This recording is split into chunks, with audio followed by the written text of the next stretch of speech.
Je voulais revenir sur le dossier des gens du voyage sur Cholet, puisque j'ai eu l'occasion d'écouter les commentaires du député de la Membrol-sur-Longnay, auquel je rappellerai juste cette belle formule de Desproges qui disait « Parachute, c'est comme l'intelligence. Quand on n'en a pas, on s'écrase. » Parce qu'il devient fatigant de dire n'importe quoi.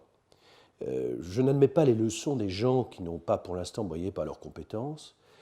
Les textes, je les connais, surtout le texte de 2007 dont j'étais un des initiateurs à l'Assemblée nationale. Donc je le connais parfaitement. Il a permis d'assouplir la procédure pour favoriser les collectivités qui se trouvent dans la difficulté de l'accueil des gens du voyage. Je rappelle une fois de plus que nous sommes dans les conditions tout à fait légales du schéma départemental d'accueil des gens du voyage, avec le terrain pour les petits passages, avec le terrain pour les missions.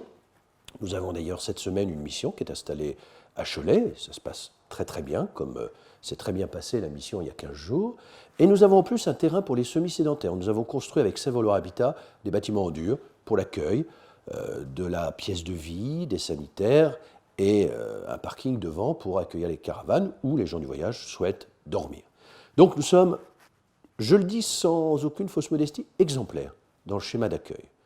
Nous avons eu lundi dernier une mission qui est arrivée, qui s'est installée à proximité des magasins de l'Écuyère.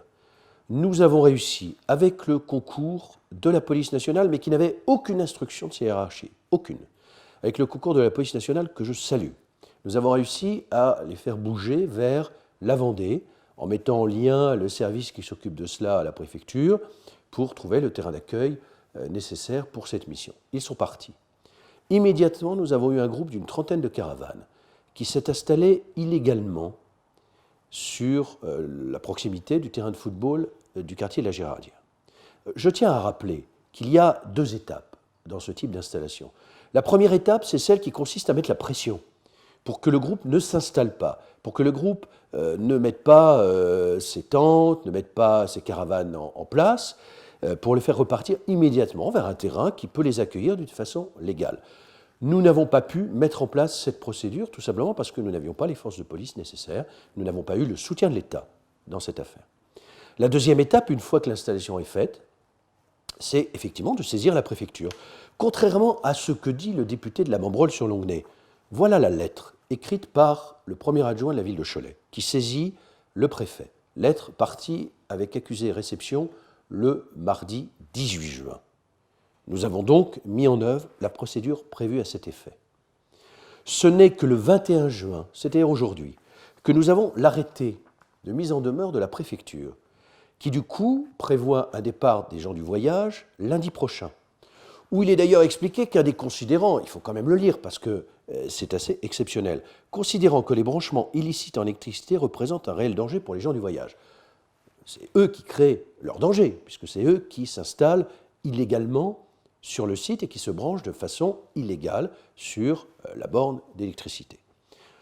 Donc, encore une fois, il y a un retard considérable de la préfecture qui, dès mardi, recevant la lettre, aurait dû réagir. Et ils ont mis 3 jours pour réagir.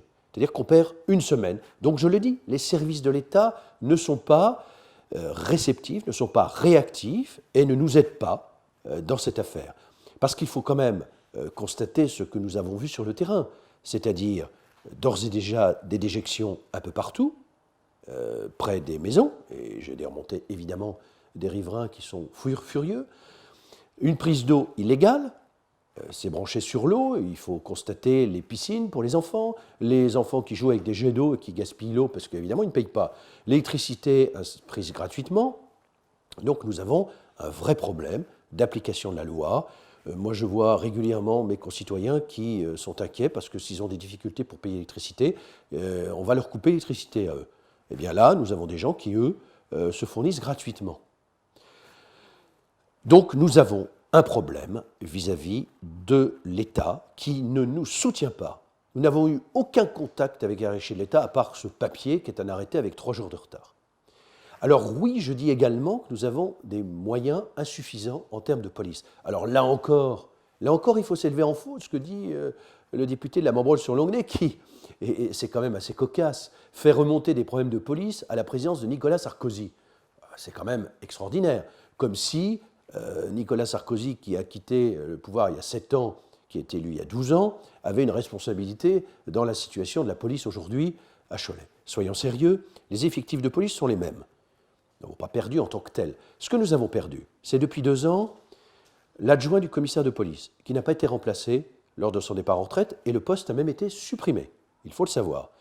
Ça fait 15 mois que nous n'avons plus de commissaire de police, et l'État n'a pas réagi pour assurer le remplacement. Alors même que dans les précédents départs, et notamment du temps de Nicolas Sarkozy, ça se faisait automatiquement. Un commissaire partait, un autre arrivait aussitôt. Donc, qu'on ne me dise pas que les problèmes d'effectifs remontent à cette époque. C'est un mensonge total. Les vrais problèmes d'effectifs remontent au manque de moyens donnés depuis la présidence de François Hollande, avec, je le rappelle, son conseiller économique, M. Macron, son secrétaire général adjoint à l'Élysée, M. Macron, son ministre de l'économie, M. Macron, et depuis la présidence de M. Macron. Donc la responsabilité, elle est là, et je le redis, nous n'avons pas les moyens suffisants, et c'est pour cette raison d'ailleurs que nous assurons avec l'argent des contribuables choletais un soutien à la police avec la police municipale qui est heureusement présente sur le terrain. Donc il y a un moment, il faut arrêter de raconter n'importe quoi. Alors peut-être que le député de la Membrole-sur-Longnay compte avoir ce que j'appelle le prix Audiard, qui est celui qui répond le mieux à une des grandes phrases dans les dialogues de Michel Audiard dans Les Tontons Flingueurs. Je crois que là, il aura vraiment la palme d'or dans ce rôle. En tout cas, plus sérieusement, il faut quand même que nos concitoyens sachent qui est responsable des problèmes qu'ils rencontrent. Et en l'occurrence, je le dis, les problèmes d'insécurité actuels sur Cholet, parce qu'ils augmentent, contrairement aux chiffres truqués qu'on nous annonce, eh bien, ces problèmes, ils sont liés au manque de moyens donnés par l'État et surtout à la non-réactivité des services de l'État par rapport aux difficultés qui sont celles des collectivités territoriales et à travers elles de l'ensemble de nos concitoyens.